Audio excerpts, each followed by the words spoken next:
अच्छा अफशा, मैं पिछले 2-3 दिनों से ना सैलाब के फ़ायदों के बारे में सोच रहा हूँ। एक फ़ायदा तो मुझे पता लग गया कि अब पाकिस्तान में इन फ्लड्स के बाद ना फसलें बहुत अच्छी हो गएंगी, गंदम, कपास। नहीं, नहीं तो गंदम उगान वाला जिंदा रहेगा उदों तक।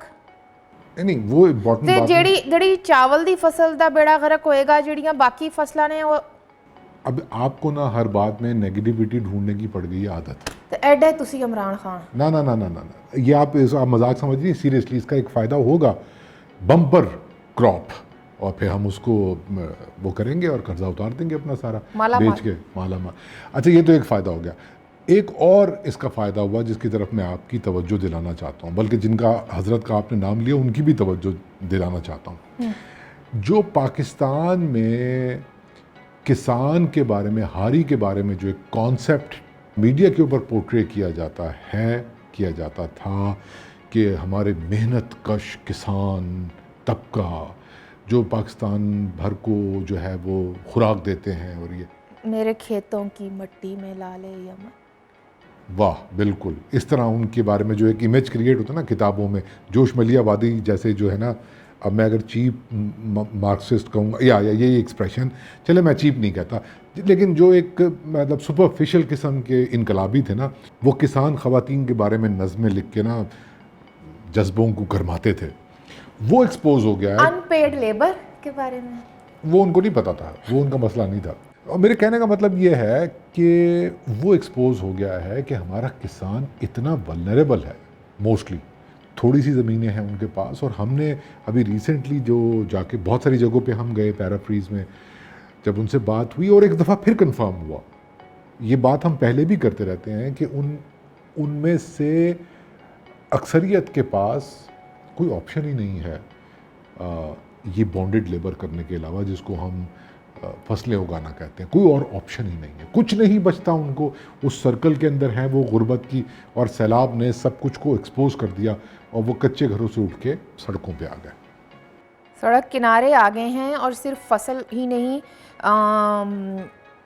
ये फिर वही बात आ जाती है, गंदम उगाने वाला अनाज के एक एक दाने को पहले भी तरसता था, लेकिन अब जिस तरह से वो तरस रहा है, जिस तरह से उसका बच्चा बिलक रहा है, वो तो उस तरह से बयान भी नहीं हो पा रहा। और वो बच्चा बिलक रहा है जिसको कहीं ना कहीं घर में ना एक आधी छोटी बकरी पाली होती थी, जिसके दूध पर चलो वो बच्चे को दे देते थे। या हम ऐसी ख़वातीन से मिले हैं जिन्होंने घर में 1-2 गाय पाली हुई थी, बच्चियाँ, वो उनके साथ गुजारा करती थी। कोई जिन्होंने कही ना उतले खर्चे घर दे बच्चियाँ दे वो पूरे करती थी। वो जानवर भी बह गए हैं सैलाब में। एक तखमीने के मुताबिक 8 लाख के करीब जानवर इस सैलाब की नज़र हो चुका है। और जिस इलाके की आप बात कर रहे हैं, सराइकी वसेब, ये लाइव स्टॉक का एक बड़ा अपना हिस्सा डालता था, तो इस बारे में तो कोई भी नहीं सोच रहा। फूड सिक्योरिटी की अगर बात की जाए, जैसे अनाज की हम बात कर रहे हैं, आप राशन दे रहे हैं, ठीक है पहुंचाएं। मेरा सवाल ये है कि तुसी आटा दालां चीनी दे दी, उन्होंने पकाना के दे, फक्का मार के उत्तो पानी पी लें। पानी भी वो हमने पानी वाला भी मंज़र वहाँ पर देख लिया था। मतलब कैसे होगा, रियासत कहाँ खड़ी है?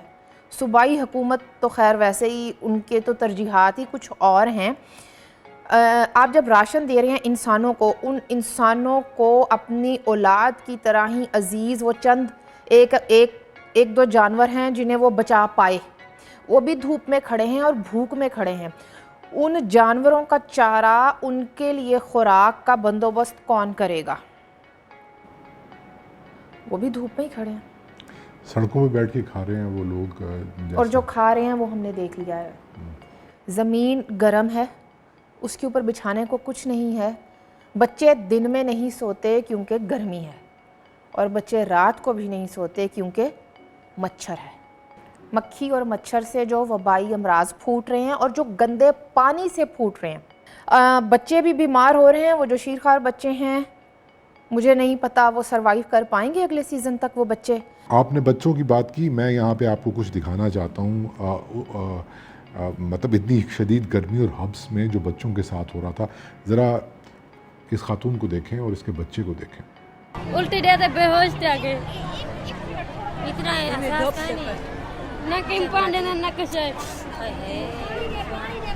बाल को से पानी दे क्या कराऊं पानी है पिया पानी दो ना मामा पानी दे दी नहीं इतना भी हो दे अरे ये जो आपको पानी दे दे छुआ हुए है बस उठा ला सिर्फ ये बच्चा नहीं था, कुछ मैं भी आपको दिखाना चाहती हूँ। सारे घर पानी आ गया बोला दादी के घर चले गए। मेरे अब्बू ने आके ने तो साथ तो कनो निकलो और साफ संभाल के क्या मिले खामड़ को रोटी दाल क्या है दाल चाना रोटी साजना रोटी खाती है घर बहुत है। तो ये सूरत हाल है हमारे बच्चों की। ओ माफ़ कीजिएगा, मैंने हमारे बच्चे कह दिया, हमारे बच्चे नहीं उनके बच्चे हैं। हम तो ठीक ठाक यहाँ पे बिल्कुल एंजॉय कर रहे हैं। एक जो लड़ाई चल रही है हैंगओवर नहीं निकलेगा अभी, जो कल रात जीते हैं उसमें क्रिकेट की लड़ाई अपनी जगह पे, लेकिन जो और लड़ाइयाँ चल रही हैं ना जिसके ऊपर हम वैसे ही जैसे क्रिकेट के अंदर एक्सप्रेशन होते हैं ना जीतने के, तो वो लड़ाई भी तो चल रही है ना। तो हमने साइडें ली हुई हैं तो हम खुश होते हैं, नारेबाजी करते हैं उसके ऊपर। तो वो उनके बच्चे हैं, उनका प्रॉब्लम है, वो देखें वो जाने। तो इससे जो 70,000-75,000 प्रेग्नेंट ख़वातीन हैं जो आइंदा 1-2 महीनों में, हफ्तों में बच्चे डिलीवर करने जा रही हैं इन इलाकों में, तो वो भी अनअटेंडेड डिलीवरीज ही होंगी। उसके बारे में रियासत, वो बात फिर वही है, उनके बच्चे हैं, जिस तरह पैदा करने हैं कर लो। पहले भी कौन सा उनको बड़ी जच्चा बच्चा की सहूलतें दस्तयाब थीं जो अभी परेशानी लाहक है। ये बात आपने जो की, मैं आपसे यही पूछना चाहता हूँ, बार बार पूछना चाहता हूँ कि सैलाब को कैसे पता लगता है कि उसने गरीब को मारना है जाके? हाँ, सैलाब को कैसे पता चलता है कि इस गरीब ने गुनाह किया है और इसको सज़ा देनी है? बिल्कुल, तो उसकी वजह बहुत साफ है कि हमारा जो इंफ्रास्ट्रक्चर है वो बना ही इसलिए है कि अमीर बच जाए और गरीब ही किसी भी क्लैमिटी का, क्योंकि शगाफ डाल दिया जाता है, पानी को रास्ता दिखा दिया जाता है, उसने किधर जाना है। नहीं, पानी को पता होता है, पानी बहुत ज़हीन होता है, उसको पता होता है इस बात का कि ये जो इंफ्रास्ट्रक्चर बना है ये सिर्फ अमीरों के लिए बना है, गरीबों के लिए नहीं बना। तो आप जो बात कर रही हैं तो मुझे थोड़ी सी दिल में ये सोच के हैरत भी हो रही है। आपने देखा उन लोगों को, मेरा तो खैर इलाका ही वही है, वो लोग पिछली 7-8 दिहाइयों से इतने वल्नरेबल हैं कि एक क्लैमिटी उनको गुर्बत की सतह से नीचे ले जाती है। वो पहले ही गरीब होते हैं, 1-2 जानवर पाल के या किसी की ज़मीन पर, ये जो हम ज़मीन की बात करते हैं, किसी की ज़मीन के ऊपर वो मजदूरी करके चलो साल भर का कुछ अनाज, वहाँ पर हमें मेजॉरिटी उन लोगों की मिली जिन्होंने कहा कि हमारा अनाज जो ज़ख़ीरा जेड़े पड़ोले सन जो भी सी और उड़ गए ने। अच्छा, आप में ना सीरियसली ये एक बुरी आदत पड़ गई है, आप हर चीज़ का नेगेटिव पहलू देखती हैं। मजाक नहीं कर रहा, सीरियसली इस आदत को बदलें। एक और फ़ायदा मैं आपको सैलाब का गिनवाता हूँ। इससे हमें चंदा मिलेगा पूरी दुनिया से सैलाब दिखा के, और फिर ये होगा कि हमारी इकॉनमी बेहतरीन हो जाएगी, हम अमीर हो जाएंगे। चंदा ही चंदा। काशिफ, तुसी केड़े चंदा दी गल कर रहे हो? सुनो चंदा? नहीं, मैं कह रहा हूँ अनसुना चंदा। चंदों के ऊपर कभी मुल्क चले हैं? चल तो रहा है वैसे। इंज ना करो काशिफ साहब, चंदियां दे उत्ते मुल्क चलदे हुंदे ना ते फिर जमहूरीयत ना मंगदे। अच्छा, फिर और खान साहब ने ख्वाब विखाया सी कि चूंकि मैं एक खैराती इदारा चला सकदा, लिहाजा मैं खैरात दे उत्ते मुल्क भी चला लांगा। अच्छा, आपने मान लिया ना कि चंदे पे मुल्क नहीं चलते, मान लिया, अब इस बात पे कायम रहना है। ट्रेड पर चलते हैं। अब आपने इस बात पे कायम रहना है, अब उस तरफ ना जाएं। मुझे पता है आप बहुत अच्छी तकरीर कर सकती हैं इसके ऊपर, regional trade and this and that, I agree, I already agree. चंदे पे अगर मुल्क नहीं चल सकते, आप चंदे पे पाकिस्तान की एक क्लास को चलाना चाहते हैं। वो 10-15 करोड़ लोग जो शहरों में नहीं रहते, कोई क्लैमिटी आई और वो तबाह हाल हुए और आप चंदा भेज के समझते हैं कि वो ठीक हो जाएगा। मुख्तसरन 2 ऑब्जर्वेशंस मेरी, 2 मशवरे, मुफ्त के मशवरे, माने ना माने आपकी मर्ज़ी है। पहली बात, आप जाएं वज़ीर आज़म या सिंध में पीपल्स पार्टी या पंजाब में मरीम नवाज़ आजकल जा रही हैं और लोगों से मिल रही हैं, आप जाएं, लेकिन 2 बातें आपके जहन में होनी चाहिए। ठीक है, मजबूरी है, ऑप्टिक्स को फॉलो करना पड़ता नहीं, है। मेरा ख्याल है सिर्फ ऑप्टिक्स नहीं है, कहीं ना कहीं ये भी है कि चलो हम आपके साथ हैं। चलें, मैं आपकी बात मान लेता हूँ, अगर आपको उसकी तवक्को तो नहीं होगी, लेकिन मैं ऊपर ऊपर से आपकी बात मान लेता हूँ। अच्छा, आप इसको हटा दें, लेकिन आप जाएं, आप मिलें, अपनी प्रेजेंस शो करें, लेकिन साथ में 2 बातें मेक श्योर करें। पहली बात कि आपने जो इमदाद दी यहाँ से, उसका कोई मैकेनिज़्म है तकसीम करने का? आपको पता है क्या चीज़ें वहाँ पे दरकार हैं? आप क्या चीज़ें वहाँ पे पहुँचाएँ, किन लोगों को कहाँ पे दें, कहाँ पे कैंप्स लगे हुए हैं, कहाँ पे मुतासरीन बैठे हुए हैं, उसका पूरा एक मैकेनिज़्म होना चाहिए। और वो मैकेनिज़्म आप बनाएंगे, आपके पास फीडबैक आना चाहिए, आपको पता होना चाहिए कि ये चीज़ें गई, क्योंकि आप तो ट्रक लेकर गए ना, ठीक है, सॉरी मैं बात काट रही हूँ, लेकिन राशन दे रहे हैं, मॉस्किटो नेट्स बहुत ज़रूरी हैं वहाँ पर, ठीक।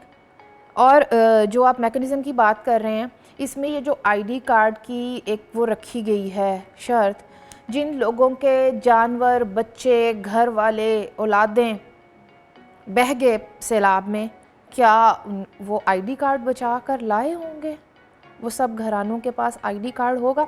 वहाँ पर हमें कितनी लड़कियाँ, बच्चियाँ मिली जो अपने फादर का आईडी कार्ड लेकर खड़ी थीं, क्योंकि उनके अपने आईडी कार्ड्स या तो बनाए नहीं गए थे, या उठाए नहीं गए, या वो मिले ही नहीं उस अफरा तफरी में। तो मैकेनिज़्म बनाएं, ठीक है ना।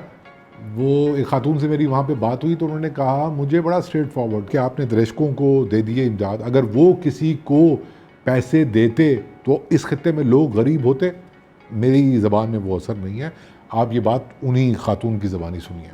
दृशाकन घिंडे पन हत्थे हुने देने पे नकला हुने दिया शनासी काट हुने दे लिखे जन असा बलोच जट लोग तरफ दे पियो असा दरा दृशकन हत्थे आगे दृशक देनन अगर दृशक देवन हा ई फाजलपुर दी आवाम गरीब ना रहे वने हा अगर दृशक देवन हा तेरी हुकूमत दी मडी ने दृशक उहे देनन ओ आप भूखे बैठन पहले ना उहे लिखवेतन साको क्या मिलते असा में मार अल्लाह सिया ब्याह क़यामत कदन नाज़िल करे से ये अमीर गरीब को खाधी वेनन अल्लाह मौत रे गरीबे को अल्लाह मौत रे गरीबे को गरीब मरन अमीर नहीं जीवन देंदे बच्चे तड़पदे पे कन लाजनपुर फिर वालियां ना कैंप मिले ना राशन मिले ना पानी दा घोट मिले ना सूम बच्चे रो से बला वालियां आज बला रुला नहीं खड़ा अम्मा बुरका पई वेदी अम्मा कजा बर्दाल हाडी ते औरत को केडे मरू कशानी बच की पहले चने दी बस्ती को लुड़ियूं उथों को बुखारे को लुड़ियूं भला इथा फादर पर आन लुड़ियूं थाडी क्या बच गई है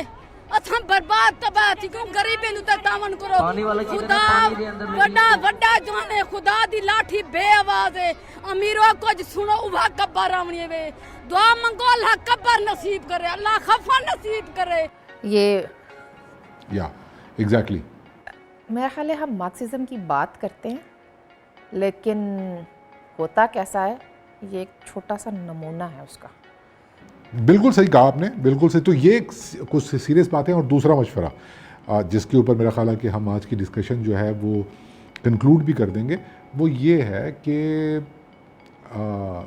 चंदे वंदे को छोड़ें। चंदे पे ना मुल्क चलते हैं ना क्लासेस चलती हैं, उनको कोई इंफ्रास्ट्रक्चर बना के दें। वादा तो किया है पक्के मकान बना के देने का, तो उस वादे को आप मुझे इस वादे में थोड़ी सी उम्मीद सियासी जमातों से है, क्योंकि मैंने अपने बचपन में वो एक मंज़र देखा था जो हमेशा से मेरे दिमाग में चिपका रहता है। वो जो कच्चे का हारी था उसके साथ मैंने नवाज शरीफ को खड़े देखा था।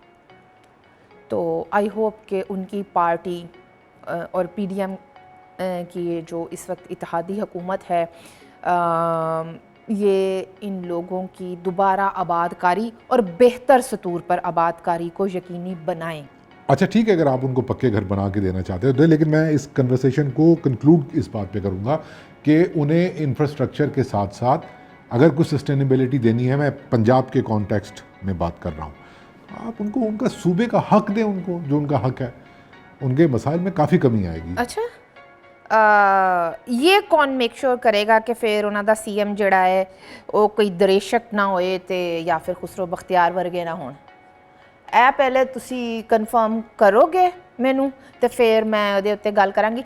अगरचे आप जानते हैं कि मैं छोटे यूनिट्स के हक में हूँ, ਲੇਕਿਨ ਇੱਥੇ ਜਿਹੜੀ ਤੁਸੀਂ ਗੱਲ ਕੀਤੀ ਆ ਨਾ, ਇੱਥੇ ਮੈਨੂੰ ਪੰਜਾਬੀ ਦੀ ਮਿਸਾਲ ਯਾਦ ਆ ਗਈ ਹੈ। ਲੋਕਾਂ ਨੂੰ ਤੇ ਕਾਸ਼ਫ ਬਲੋਚ ਨੂੰ ਮਤਲਬ खैर अच्छा, यानी आप छोटे यूनिट्स के हक में हैं पंजाब को छोड़ के। पंजाब को मिलाकर। अच्छा चलो ठीक है।